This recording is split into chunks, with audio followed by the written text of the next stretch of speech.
One of the things Darren and I have learned over the years is that farmers are very open when talking about things on their farm to other farmers, to agronomists, but you know what?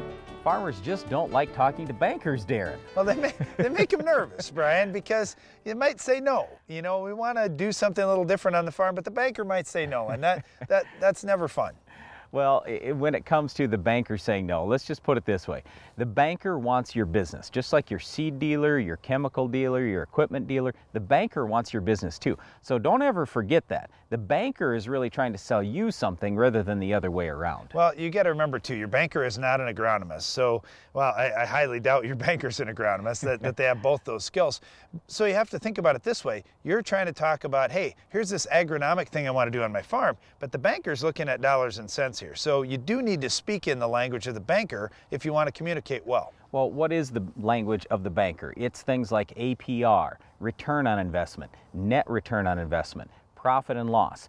So you want to spin as much as you can about your farm into that type of language. I'm not saying change any facts or anything else. I'm just saying change the words you use and how you use words to describe what you're trying to accomplish. So the important thing is to do a little bit of research and do a little homework here before you talk to the banker. So let's, for example, say you're looking at using a fungicide for the first time post-emerge on your soybeans. And you say, you know what, all the data shows a 3-bushel advantage for me, and that's worth $30 an acre in return, but I have to spend $5 an acre or $10 an acre to get that kind of return. So when you're talking to the banker, rather than say, hey, I need another $5 an acre, I need another $10 an acre, hey, here's what I'm looking at. The studies have shown this. I've done a little bit of trial work on my own farm or right across the road with my neighbor, and here's what we've seen. We've got a 200% return on investment if we do this on average over the years, so we'd like to give it a shot. So what we're saying is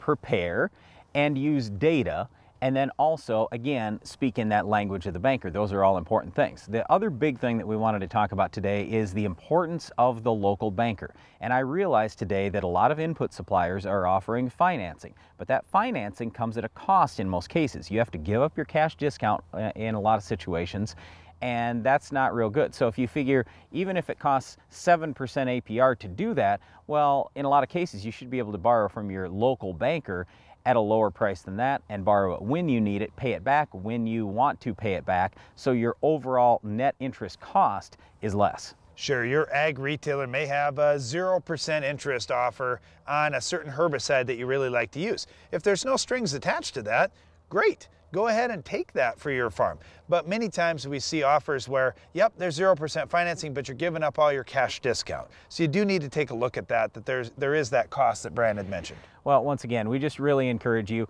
do what you can to work with your banker and be preemptive. Work with the banker early. Get yourself prepared. Have actual data when you go in. Speak in the language of the banker and do everything you can to try to work with your local banker. And if you're not happy with the local banker, you don't like the rates, you don't like the person, you don't like the situation, there are lots of banks around there. But I would just really encourage you, work with your local banker in most cases. That's probably going to be your best overall net deal.